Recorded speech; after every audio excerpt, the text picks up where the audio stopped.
Selamat siang, salam sejahtera buat kita semua. Yang saya hormati Bapak Kepala Sekolah, Bapak dan Ibu Guru, saya mengucapkan terima kasih karena telah meluangkan waktu untuk mengikuti kegiatan diseminasi menyebarkan pemahaman budaya positif. Ini merupakan salah satu syarat bagi saya sebagai calon guru penggerak angkatan 10 untuk memenuhi tugas aksi nyata saya pada modul 1.4. Karena itu kita akan awali dengan doa dan saya mohon kesediaan salah seorang teman untuk pimpin kita dalam doa.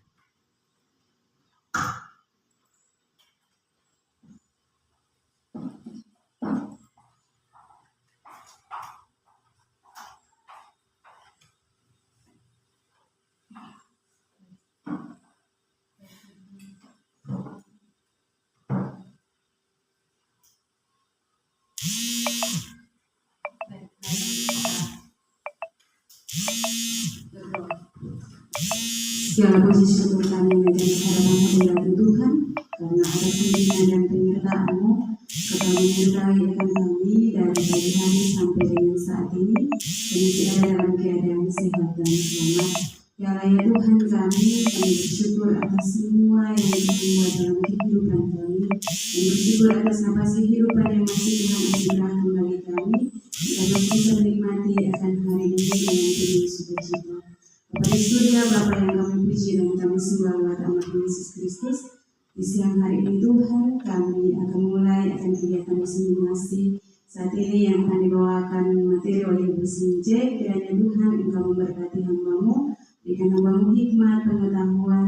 Kiranya Tuhan Engkau terus bertambah-tambah dalam kehidupan pribadi anak-Mu, agar sebentar Tuhan jangan menurut hikmat dan pengertian dari hamba-Mu, tetapi kiranya Tuhan kuasa Tuhan, anugerah Tuhan terjadi dalam kehidupan pribadi anak-Mu. Kami semua yang hadir dan mengikuti akan kegiatan ini juga Tuhan, kiranya Tuhan Yesus Engkau memberkati akan kami semua. Kegiatan kami hari ini Tuhan, dari awal pertengahan hingga berakhirnya, kami terus serahkan ke dalam tangan kasih ya Bapa. Mengampuni akan kami Tuhan, karena hanya di dalam nama Tuhan Yesus kami berdoa. Amin. Terima kasih Ibu yang telah memimpin kita dengan doa buka.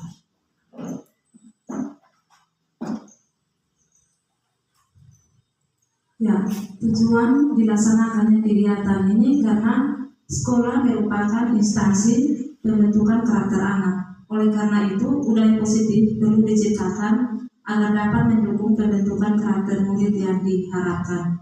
Budaya positif di sekolah itu berupa nilai-nilai, keyakinan-keyakinan, dan kebiasaan-kebiasaan di sekolah yang berpihak pada murid agar dapat berkembang menjadi pribadi yang kritis, penuh hormat, dan bertanggung jawab. Konsep inti yang berkaitan dengan kegiatan saya terkait dengan budaya positif itu ada 6, yaitu 1. Disiplin positif, 2. Teori motivasi perilaku manusia, 3. 5 kebutuhan dasar manusia, 4. Restitusi, 5. Posisi kontrol, 5. Keyakinan kelas, dan 6. Segitiga restitusi.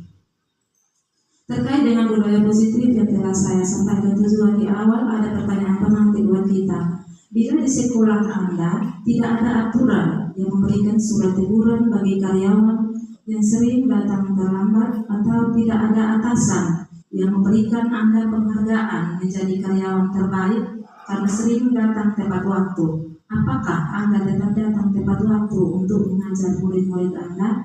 Jelaskan alasan Anda. Jadi dari pertanyaan pemantik ini mungkin ada jawaban dari Bapak dan Ibu yang bisa memberikan kita sama-sama bisa memahami apa tujuan dibuatnya budaya positif. Saya berikan kesempatan. Ya, Ibu Dini silakan. Baik, terima kasih atas kesempatan yang diberikan kepada saya. Dari pertanyaan pemantik itu, memberi surat teguran bagi karyawan sering datang terlambat atau tidak ada alasan yang memberikan Anda penghargaan menjadi karyawan terbaik. Itu yang saya pahami. Menurut penerapan positif itu kebiasaan di nilai-nilai yang positif.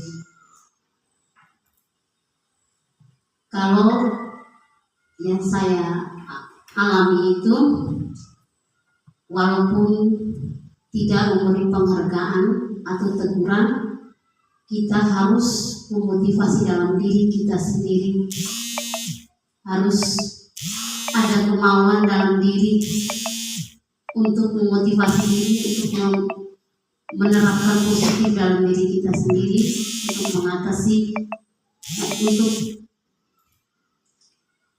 maksudnya untuk menerapkan positif itu yang baik dalam diri pribadi kita sendiri. Kita harus menghargai waktu, disiplin waktu itu yang harus kita tanamkan, harus konsisten dengan apa yang kita, maksudnya ada buat aturan atau keyakinan kelas yang seperti ini, harus ada konsisten, harus ada motivasi dalam diri sendiri. Itu yang harus kita terapkan.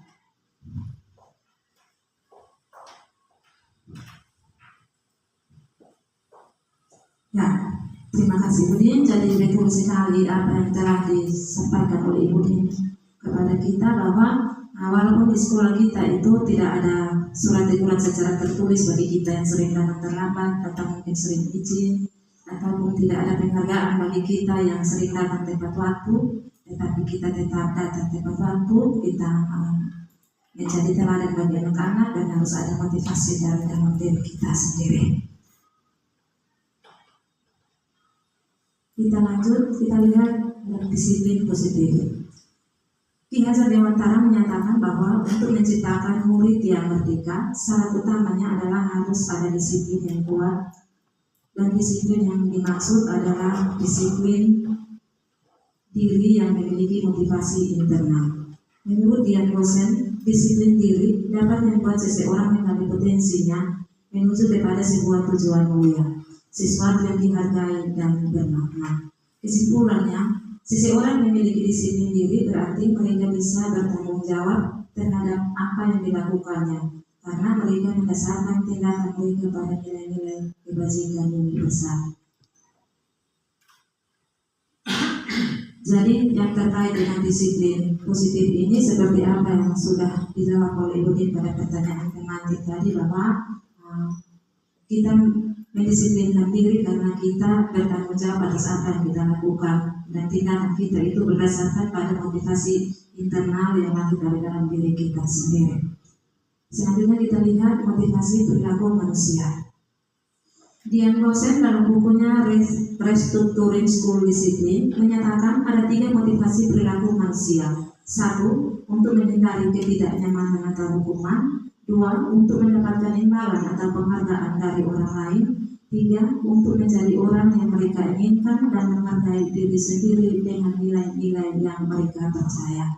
Jadi ada 3 bentuk motivasi yang ada dalam diri kita sebagai manusia, itu untuk menghindari ketidaknyamanan, mendapat penghargaan, dan juga menjadi orang yang kita inginkan.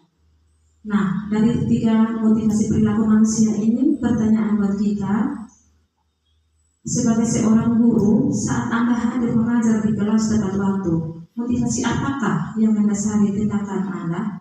Apakah Anda datang tepat waktu karena tidak ingin ditegur oleh atasan Anda dan kemudian mendapat surat peringatan, atau menghindari ketidaknyamanan dan hukuman, atau Anda ingin mendapat ujian dari atasan Anda dan mendapat penghargaan sebagai karyawan atau guru berprestasi, atau mendapatkan imbalan atau penghargaan dari orang lain, atau Anda ingin menjadi orang yang menghargai waktu, menghargai diri Anda sendiri sebagai teladan bagi murid-murid Anda, karena Anda percaya tindakan Anda sebagai guru akan dicontoh oleh murid-murid Anda, atau menghargai nilai-nilai diri sendiri. Manakah motivasi yang paling kuat yang mendasari tindakan Anda, atau bahkan kombinasi dari 2 motivasi atau bahkan ketiga-tiganya? Ini menjadi pertanyaan buat kita. Mungkin dari pertanyaan ini ada dari Bapak dan Ibu yang mau memberikan satu jawaban, saya persilakan.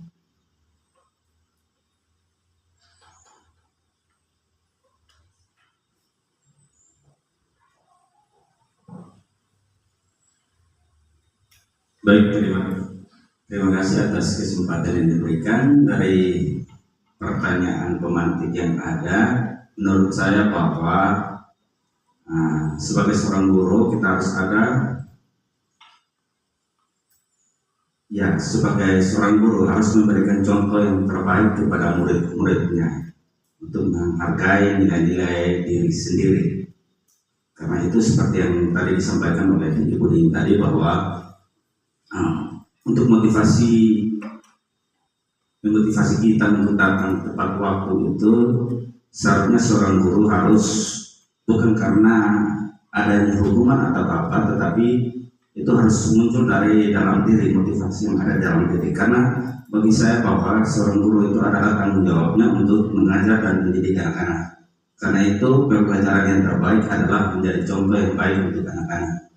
Karena itu harus sebagai seorang guru harus memberikan contoh yang terbaik untuk anak-anak itu. Mungkin menurut saya seperti itu. Terima kasih. Terima kasih Pak Yanton telah memberikan penjelasan kepada kita terkait dengan pertanyaan tematik. Ada 3 macam motivasi perilaku manusia. Jadi betul sekali kita yang diharapkan dari dalam diri kita sebagai guru dari 3 motivasi ini yang sangat diharapkan itu adalah motivasi internal, yaitu karena kita percaya bahwa tindakan kita itu akan dicontohi oleh anak-anak kita. Jadi kita perlu menghargai nilai diri kita sendiri. Tetapi kadang-kadang yang sering terjadi dalam kehidupan kita itu kita ada di motivasi pertama, yaitu untuk menghindari ketidaknyamanan, dan juga kombinasi dengan yang ketiga itu karena memang kita juga menghargai diri kita sendiri. Nah, selanjutnya kita melihat pada 5 kebutuhan dasar manusia.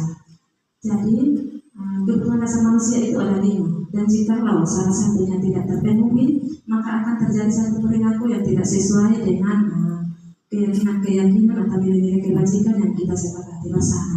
Kita lihat yang pertama itu kebutuhan bertahan hidup atau survival adalah kebutuhan yang bersifat fisiologis untuk bertahan hidup. Misalnya kebutuhan akan kesehatan, rumah, dan makanan.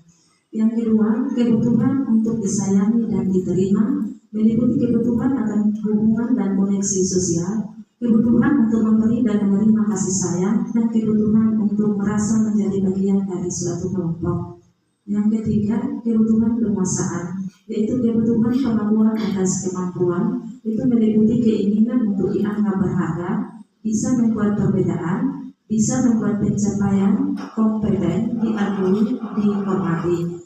4. Kebutuhan untuk bebas adalah kebutuhan akan kemandirian, otonomi, memiliki pilihan, dan mampu mengendalikan arah hidup seseorang. 5. Kebutuhan akan kesenangan adalah kebutuhan untuk mencari kesenangan, bermain, dan tertawa. Ya, jadi terkait dengan 5 kebutuhan dasar manusia, seperti tadi saya sampaikan bahwa jika salah satu tidak terpenuhi maka akan terjadi hal yang tidak diinginkan. Di sini saya punya cerita satu kasus yang dapat menjawab kelima kebutuhan ini yang tidak terpenuhi ini.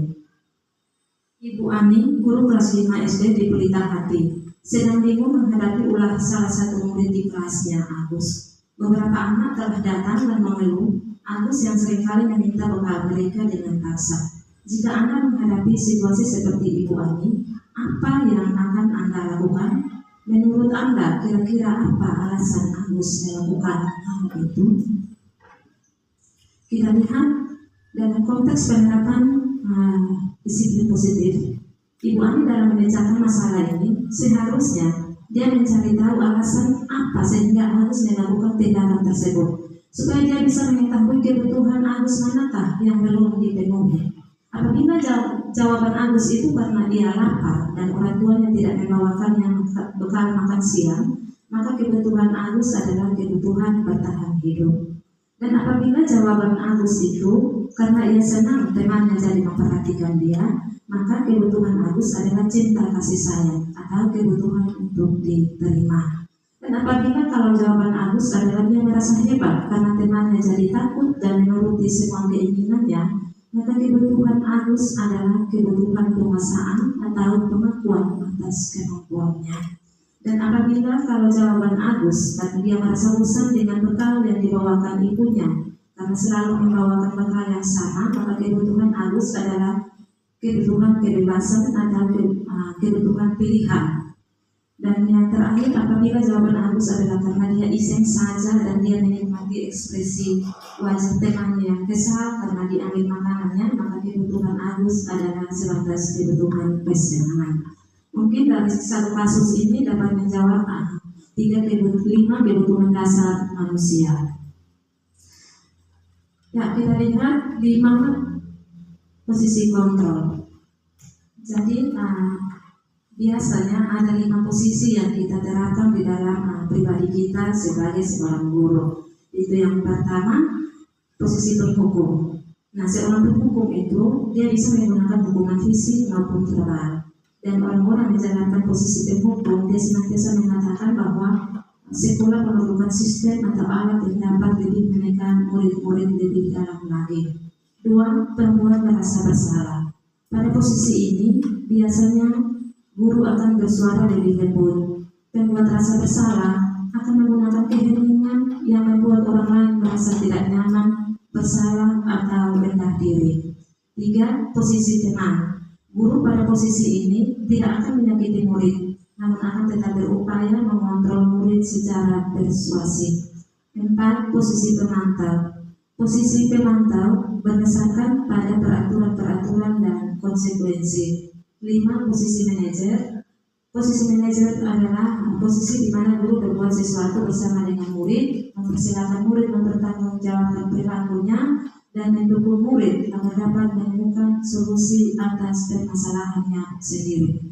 Ya, jadi terkait dengan restitusi 5 posisi kontrol ini, saya juga punya satu contoh kasus yang bisa dijawab dengan menggunakan 5 posisi ini. Tetapi terkait dengan 5 posisi kontrol ini, biasanya itu diharapkan dari kita seorang guru itu kita harusnya mengambil posisi manajer.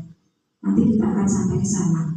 Ya, kasusnya adalah Vina tidak menggunakan sepatu berwarna hitam saat datang ke sekolah, dan Pak Agus ini bertindak sebagai guru piket. Jika posisi Pak Agus ada pada posisi penghukum, maka dia akan berkata patuhi aturan saya atau awas. Dan juga dia bisa saja berkata kamu selalu saja salah. Itu adalah perkataan daripada seorang penghukum. Atau bisa saja dia main tangan di sini.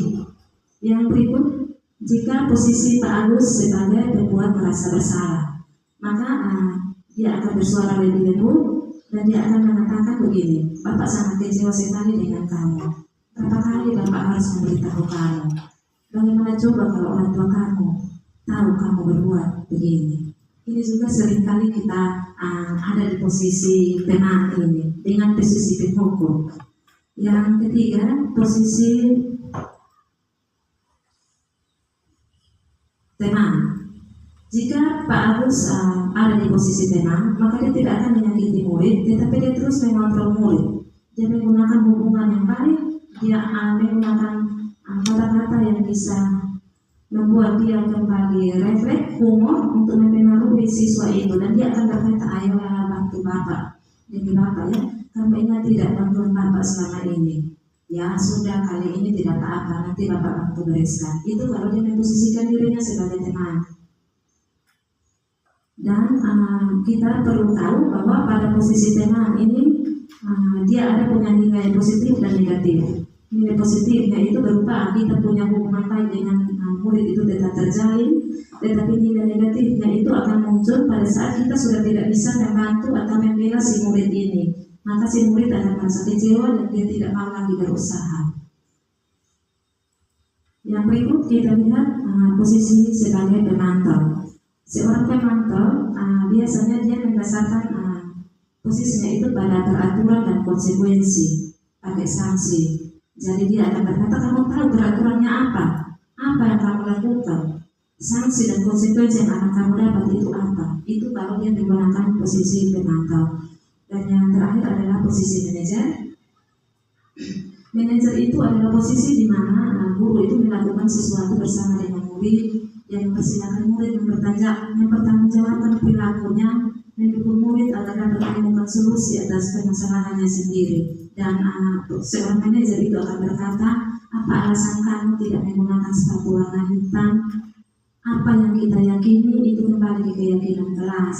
Lalu dia juga akan bertanya, apakah kamu meyakininya? Jika kamu meyakininya, apakah kamu bersedia memperbaikinya? Dan jika kamu memperbaikinya, apa yang akan kamu tunjukkan tentang dirimu dan apa rencana kamu untuk memperbaiki hal ini? Itu langkah-langkah yang akan dipakai oleh seorang guru yang mengambil posisi sebagai manajer. Ya, selanjutnya kita melihat keyakinan kelas. Keyakinan kelas merupakan satu set nilai norma atau prinsip yang dianut bersama oleh seluruh anggota kelas, termasuk guru dan murid, yang bertujuan untuk menciptakan lingkungan belajar yang positif dan mendukung keyakinan ini berfungsi sebagai pedoman bagi perilaku dan interaksi di dalam kelas, serta mempengaruhi cara murid dan guru berkomunikasi dan bekerja sama. Keyakinan kelas membentuk motivasi internal pada murid untuk berperilaku sesuai dengan nilai-nilai kebajikan yang dijunjung tinggi, yang pada akhirnya berkontribusi pada pembentukan karakter dan etika personal yang baik.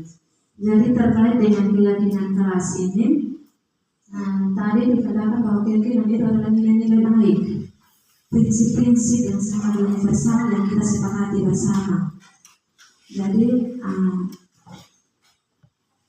itu di kelas maupun di lingkungan sekolah itu kita harus punya keyakinan. Bisa ada keyakinan sekolah, bisa juga ada keyakinan kelas, supaya ketika ada perilaku murid yang menyimpang atau kita sebagai guru juga menyimpang, kita menyelesaikan dengan menggunakan segitiga restitusi itu. Kita ada 3 langkah, nanti langkah terakhir itu menanyakan keyakinan. Jadi keyakinan kelas ini sangat penting sekali untuk kita sepakati bersama, untuk kita lakukan bersama. Nah, jadi ini adalah contoh keyakinan kami di kelas 1 itu berdoa sebelum dan sesudah belajar, 2 rajin sekolah, 3 saling menghormati, 4 menjaga kebersihan, dan 5 itu bekerja sama. Jadi dalam menyusun keyakinan kelas ini, saya bersama dengan anak-anak semua, kami bersepakat mau di dalam kelas kami ini seperti apa. Mereka maunya kita berdoa dulu, mereka bilang rajin sekolah, saya menghormati, menjaga kebersihan dan bekerja sama. Maka kami sepakati lalu kami buat dalam bentuk keyakinan kelas. Jadi ini contohnya. Dan yang berikut segitiga restitusi. Restitusi adalah proses menciptakan kondisi bagi murid untuk memperbaiki kesalahan mereka, sehingga mereka bisa kembali pada kelompok mereka dengan karakter yang lebih kuat. Dosen 2004. Ini segitiga restitusinya. Jadi dalam menyelesaikan satu persoalan, jika kita mengambil posisi sebagai manajer dengan menggunakan segitiga restitusi, maka ada langkahnya. Itu ada 3 langkah. Langkah pertama itu menstabilkan identitas, yang kedua validasi tindakan yang salah, dan yang ketiga itu menanyakan keyakinan. Nanti sebentar akan membantu kita untuk memahami tentang segitiga restitusi ini. Kita akan lihatnya melalui video yang akan saya tayangkan. Ya, jadi yang selanjutnya supaya motivasi internal budaya positif itu dapat menjadi landasan utama bagi murid, maka kita dari pihak sekolah itu harus mengembangkan budaya positif. Dan budaya positif yang dimaksud supaya kita dapat menghilangkan hukuman, penghargaan, dan juga ancaman.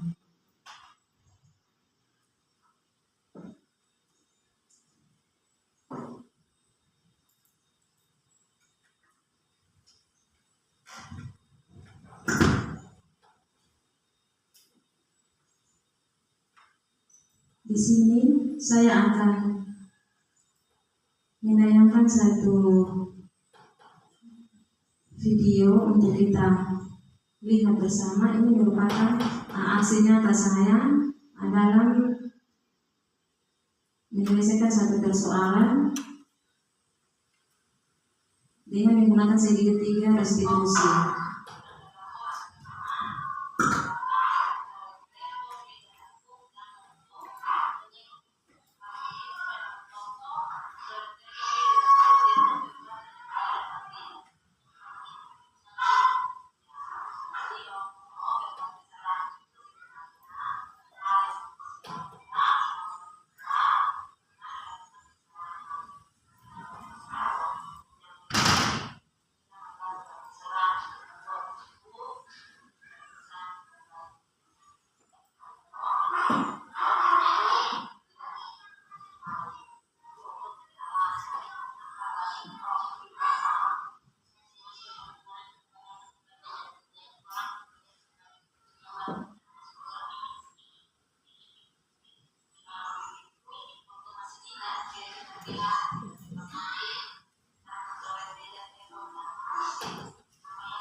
Jadi video tadi merupakan salah satu langkah restitusi yang saya pakai untuk menyelesaikan dua buah kasus.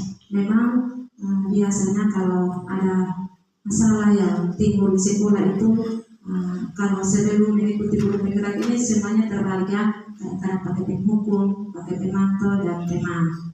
Posisi teman, tetapi ketika mempelajari budaya positif di pendidikan guru penggerak ini, saya mencoba mengubah posisi saya di posisi manajer, dan memang tanpa sadar itu seringkali posisi manajer ini juga kita sudah lakukan, hanya 3 langkahnya itu yang belum kita lakukan secara baik karena dia punya 3 langkah. Langkah pertama itu menstabilkan identitas, memvalidasi tindakan yang salah, dan menanyakan keyakinan. Biasanya kita hanya pakai menstabilkan identitas, terus validasi tindakan yang salah. Menanyakan keyakinan itu kadang-kadang kita tidak gunakan. Jadi mungkin itu menjadi contoh supaya ke depan ketika kita mau ciptakan lingkungan yang positif di lingkungan sekolah kita ini, mari kita sama-sama berkolaborasi untuk kita membiasakan sebuah hal baik demi kehidupan kita semua dan juga anak-anak kita di instansi ini. Jadi demikian pemaparan saya terkait dengan aksi nyata saya di budaya positif ini. Terima kasih atas kesediaan Bapak Kepala Sekolah bersama dengan teman-teman Bapak dan Ibu Guru yang telah meluangkan waktu untuk mengikuti kegiatan diseminasi saya pada siang hari ini.